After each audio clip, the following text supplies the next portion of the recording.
Therapists of Reddit, what's been your biggest, I know I'm not supposed to judge, but holy crap moment? Story one. Then I evaluated a child and had to testify in family court. During the court session, I learned that the mother had rented her oldest daughter to her friends when the daughter was 15 to 17. The mother told the daughter she had to do it, otherwise, her siblings would be homeless and hungry. Mother used most of the money for substances. Father pays rent and brings groceries every week because he knew mother didn't have money. Custody was 50-50 when this was happening. The judge did not terminate the mother's parental rights, and mother got supervised weekend visits. The judge said it wasn't clear the mother's intention was for her friends to use the daughter, so she wasn't going to terminate the mother's parental rights. She went on about the importance of children having a mother in their lives. Till this day, I judge both the mother and the judge. Story 2. I had a preteen client whose guardian kept requesting progress notes to see how they've been doing. It's against clinic policy for clients and parents or guardians to have access to the notes. They're allowed to have access to everything else, though. The client was very defiant to everyone, but was a wonderful kid throughout their treatment with me. When I met both with the guardian and parent, who both insisted on knowing everything about the kid, everything started making sense. Once the parent requested to switch therapists, only because I declined their request to the notes, I knew how unhealthy the family dynamics were. I felt bad for the kid because they were opening up more about the family dynamics and how they impacted them. We had a good therapeutic relationship. Story 3. A lovely teen girl was brought to her first appointment with me by her dad. Her mom had, as diplomatically as he could spell it out to me, recently up and left the family to go live some selfish New Age lifestyle with a Reiki healer. Just abandoned him with two kids to raise solo, and he was doing his best for them. Therapy was the daughter's idea. She had been having troubling, intrusive thoughts lately about school shootings, like how to plan and execute one, and these thoughts were upsetting to her, and she did not want to act on them. I can still picture how scared and sad she looked telling me this. I just wanted to wrap her in my arms, but instead I offered so much praise and encouragement for her seeking help and trusting me with this information. She also met most of the diagnostic criteria for onset of a schizoaffective disorder. We pulled Dad into session, caught him up, explained the most urgent part of the plan. He was going to take her for a full eval with a great psychiatrist colleague of mine who understood the situation and was going to get her in stat. Daughter seemed relieved. Dad seemed relieved. We scheduled time to talk soon. Well, Mom woke up from whatever festival ditch she had passed out in to angrily call my office and flip out on me. How dare I? Am I trying to poison her child with pharmaceuticals? Did I even draw her blood and check her vitamin levels? Do I want a bad Google review or worse yet, a warrant issued for my arrest? Do I even understand herbal supplements? I need to stop now because my head hurts remembering all of this. Story 4. I worked with a teenager who was struggling with eating disorders, to the point she'd been hospitalized for organ damage at one point a few months before. I went to dinner with the girl and her mother. Her mom spent the entire dinner counting the individual pieces of rice she, the mom, was eating so she could accurately count the calories she consumed. I asked the mom to stop, and she just stared at me and asked why she would do that because she had to watch her figure. I wonder where the 15-year-old got her eating disorder from. Story 5. I once had a man who was attending family therapy with his 3 children admit that his last child, a girl, was an accident we tried to abort. We only wanted boys. The sad thing is, the girl didn't even look bothered. She had clearly heard it all before. They were attending family therapy as the girl was actively trying to end herself, and they didn't know why. My mom said this to my now deceased sister. My sister had depression, anxiety, then later had cancer. They can't figure out how she developed it because she was only 30 and passed at 35. I don't know, Mom and Dad. Maybe it's the constant belittling and telling her she's always going to be a failure. They've said even trying to abort her failed. My sister cried to me every day as we were kids about everything she heard. Even as we became adults, she never got over it. I think our body really does keep score. I'm actually now addressing my issues too. Things started coming up in my body that I didn't worry about or didn't hurt before. Mental health is just as important. It's part of the overall health. Be kind to yourselves, folks. Nobody else will give that to you but yourself. Story 6. Used to work in an acute child psych ward. Saw a lot of angry preteen or elementary, I think 8 to 12 years old. mostly boys, and most often than not, parents treated the kid really harshly and were shocked this only made the kid worse. Also worked in an area where they did not want to hear their old school parenting could be a problem. Had one dad who said, "Well, yeah, I will spank him," 11 years old son, when he gets angry. Look, I know everyone nowadays doesn't like that, but I was spanked my whole life and I turned out fine.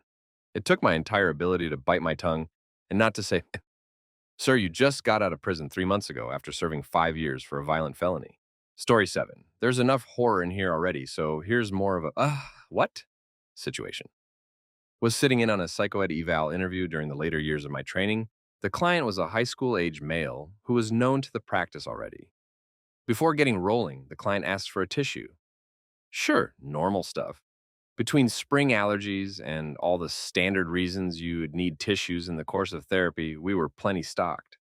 Trying to build some rapport, as the outsider in the room, I did the "how's the weather" equivalent here. Oh, bad allergies? Nah, just need a parachute. Kiddo lays out the tissue on a side table, takes out his XR version of his prescribed ADHD medication, and proceeds to pop open the capsule, empty the medication onto the center of the tissue, wrap it up like a tiny old-timey bindle bag, and swallow it. My highly seasoned supervisor doesn't bat an eyelash, but I'm clearly perplexed. So the client explains to me that when he doesn't want to deal with the extended releases part of his meds, he simply removes the extension mechanism, the capsule shell, and swallows the med in a tissue parachute, which apparently was pretty standard practice among his peers. Had never heard of it before, have never seen it referenced since, but it stood out over the copious bizarre stories about illicit substances use I heard working with juvenile court for assessments because it was so normal seeming. Story 8. I've seen and heard a lot as a therapist. However, my holy crap moments never come from what my clients say or do. It's from what their families say or do. I have had two clients that were victims of factitious disorder imposed on another, better known as Munchausen, by proxy syndrome. Those mothers surprised me repeatedly. The lengths they would go to keep their child sick and to try to convince medical professionals that their child was sick was so extreme. The most insane part is they fully believed the delusion despite numerous professionals stating their child was not sick. Story 9. A woman we'll call Joe, who regularly complained of her relationship with her daughter. Her daughter had been taken from her when she was a child, approximately 8 years, because Joe wasn't able to parent properly. Joe's driving ambition in life was to get custody of her daughter back, but everyone, including her daughter, were conspiring to prevent that from happening. It turns out Joe's daughter was 21. You can't get custody of a 21-year-old, but Joe's fixation is what had driven her daughter away. Imagine stalking your own child, trying to get custody of them when they're an adult. Because her daughter was 21, I didn't have to worry about any duty to warn statutes, which is good, because that one would have been murky as hell. Story 10. For the most part, I'm able to continue having unconditional positive regard for my clients. I don't judge because they showed up, are talking about it, and want to better themselves. Their families, friends, partners, however, I am totally judging. Some people are just cruel and not good. But those people would never end up in my office to begin with. I think that's the difference in the privilege I have as a private practice therapist, though. I'm sure most of the stories on here will be from people who are working with populations that are mandated to go to therapy for one reason or another. This is something I'd struggled with in therapy: issues of unreliable narrators. I am an unreliable narrator about other people to my therapist. Other people may agree with me about other people's bad behavior, but in the end, my therapist is only getting my view of another person and having to use that potentially wildly inaccurate view of a person to help improve how I navigate life around them, coworkers, partner, etc. I know you essentially treat it as how to manage interpersonal relationships and that my telling is my reality, etc., etc., but maybe the other person is fine and I'm also just a jerk and need to be told so. I really need to get back to working with my therapist if only to ask this question. Story 11. My holy crap moments really aren't out of judgment for my clients. Lots of holy crap moments out of compassion for what people have been through. While trauma is not a competition to determine who has had it the worst, I can say that the stories of refugees from war-torn or deeply unsafe countries have left a profound impact on me. But I'm not sure holy crap sums up that response. And it's not like these individuals were immune to serious trauma prior to the conflict. My country is messed up in a lot of ways. But for a lot of people, it has provided an escape from an early and violent death. Story 12. I had this client tell me they were afraid to move forward in their relationship because they thought their partner might become a secret vampire. They were worried that one day their partner would literally start sucking blood. It took everything in me not to burst out laughing. The things people come up with when they're feeling stressed, I totally get it. Anxiety can make your brain go wild. I helped them sort through it, and they ended up realizing they were just projecting fears from an old horror movie. Still, that was one of those, did I just hear that right moment for me? Story 13. I'm not a therapist, but I schedule first time therapy appointments. I had this moment a few years back when the parent of a 4-year-old child told me that they wanted to go right to medication and bypass therapy because they just didn't have the time. They also wanted to know if we would use charitable funds to pay for services in the kids' school. Typically, I would not judge a parent for this, but seeing as how the other parent's name and face were plastered everywhere around town as they were running for an unpaid political position while living in $1 million home, I went ahead and judged the crap out of them. I'm sure you can guess the party affiliation, the one that promotes family values. Story 14. I have worked in acute psych for the last 18 years and 25 years in the field. I have heard so much from so many people. The only real judgment I have of anyone these days is whether or not they are dangerous to be around. And if they are, I do have some strong opinions. Judgment is a funny thing. A person has to believe their perspective in some way is the correct and right one to have. As far as I can tell, we're all just guessing at what it means to be a human being trying to live a meaningful and fulfilling existence, created, raised, and surrounded by other human beings. Story 15. This is quite disturbing, so please don't read on if you are easily triggered. I have a client in their 80s who was placed in an industrial school run by Christian brothers. One of his core childhood memories is a stray dog coming onto the grounds who the boys looked after for a week, sneaking at the little food they had, for the comfort of a dog's unrelenting love. When one of the sadistic brothers found out, he hung the dog in the courtyard in front of all the boys. He made the boys watch for an hour, as he kept letting go of his makeshift noose. My client told me he will never forget the sound of all the boys crying as they were forced to watch this bastard. This brother continued to smoke cigarette after cigarette, which the smell still triggers my client to this day. Screw organized religion. If this image has been burned into my brain from description, I can't even fathom how those boys felt living that kind of horror. Story 16. I worked at a primary school and we were all responsible for safeguarding. I worked in first aid and saw a lot of kids. One day I had this girl. She was 8 and had a tummy pain. I sat her with me and got her some water to monitor her. I asked her how long it had been hurting and if anything else felt poorly. She said it hurts when she pees and she has some blood in her knickers. I instantly thought very young, starter, rare, but not unheard of.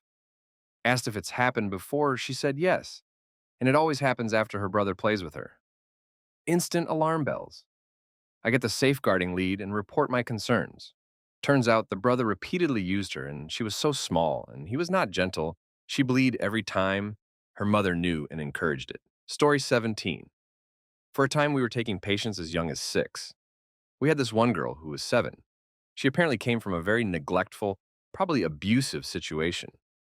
She was adopted by a very nice family at age 3, and she was absolutely adorable. Her parents brought her in because they found out she had been ending neighbors' pets. She brought home a kitten she had ended, poked its eyes out, and stuffed candy in the empty sockets. After several psychiatrists consulted on the case, the consensus was that she should be placed in an institution for life. Just heartbreaking on so many levels. No idea what happened after because we were not a long-term facility. Story 18. I met a diagnosed sociopath when I worked as a psych tech in a mental health facility. He was a very calm dude. He was telling me about what he had done to end up here, and I noticed that he was staring at me very intently. I thought he was looking for an indication of judgment, but he was definitely reading my face. I told him that everyone makes mistakes and that he's here to get better. Checking yourself in and admitting it is sometimes the hardest part. I tried not to look at files about why someone is there unless I had to because I'd rather the patients feel comfortable enough to tell me and explain how they felt or tell me their story. Anyways, Turns out he was lying and was there to end animals. When I think back to him looking at me, I remember looking in his eyes and seeing no light. I'm not sure how to explain it, but it was devoid of anything. He was reading my face to see if I knew he was lying and if I knew about what he had done. I remember being really thrown off about why he had been looking at me in a calculated manner and looking in his eyes and not seeing any light. I used to wonder how people couldn't tell that someone was a sociopath, and they always say they seem so normal. It's true. The only thing that gave it away was the eyes. Story 19. I was the patient in this scenario, but at one point when I had been seeing my therapist for several months, she wanted to examine why being around my mother was so stressful for me. I recounted to her the story of telling my mom her son had been rude to me throughout most of my childhood and that I wouldn't be visiting for Christmas anymore, because there was no longer a way for me to sleep behind a locked door. My mother proceeded to scream at me and call my names while I sobbed so hard I ended up puking, and then emptied all my bank accounts because I no longer deserved to go to college. She eventually put the money back about a week later and called me to tell me I had missed the very expensive present she bought me. This was a lie. She hadn't bought anything. She still pretends this never happened and cries to everyone that I never talked to her. My therapist's response was, "Jesus Christ, what the heck?" Followed by a moment of silence while she processed that. Story 20. As someone who works in an alternative school with probably 80% of my clients having experienced significant trauma, I could only read a small portion of this thread. I hold a hell of a lot of heavy crap for my clients. I can only deal with so much more. My issues are with CPS. I've seen kiddos left in horrible circumstances, a couple of cans of food in the house for the whole family for a week, violence perpetrated against the kiddos with witnesses and physical evidence, homes I would not let my dog live in, substances, paraphernalia in the home, plus lots of evidence of dealing or making of meth, parents who knew how to present sane to the caseworkers who believed them despite overwhelming evidence to the contrary. Cases allowed to go on for years despite the impact on the kiddos, because the parent could pull it together long enough to get custody for a couple of months, but could not hold it together long term, etc.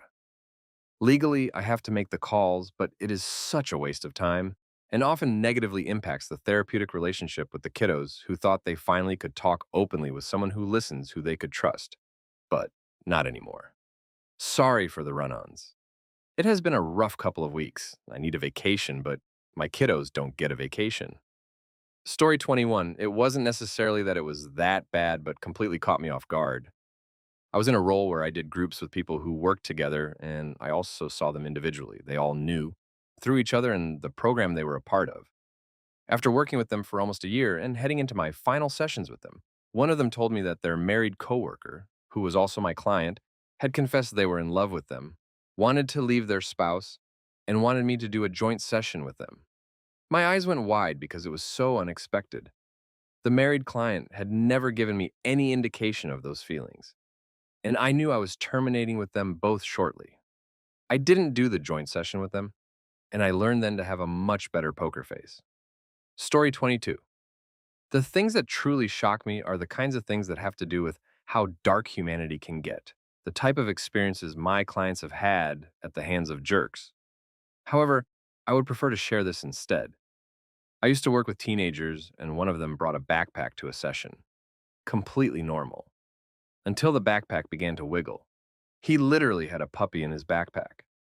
Of course, we opened it and kept the puppy out and about for the rest of session.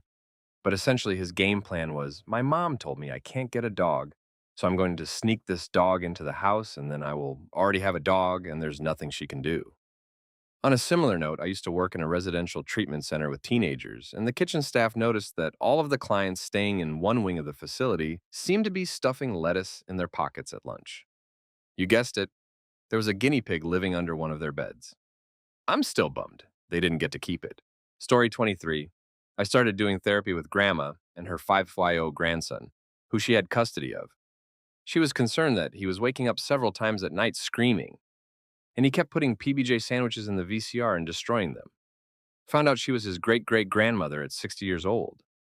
When I suggested she put the VCR in her room so he couldn't have access to it, she said it was his VCR in his room. She had replaced it 3 times in the previous 6 months. When I asked what kind of shows he watched on the VCR, she said Jason, Michael Myers, and Freddy Krueger. No crap, the kid is waking up at night scared and couldn't sleep. Worked with another grandmother who complained that her granddaughter, 13, was dressing too grown and inappropriate, and she didn't like it. When I asked the girl what she thought about what her grandmother said, her response was, "If she doesn't like the clothes I wear, why does she keep buying them for me? I didn't even ask for them. She just keeps bringing stuff home for me when she goes shopping." Story 24, Judicial Psychology. We interviewed a family where the dad nearly ended his kid by getting into a wreck while drunk driving.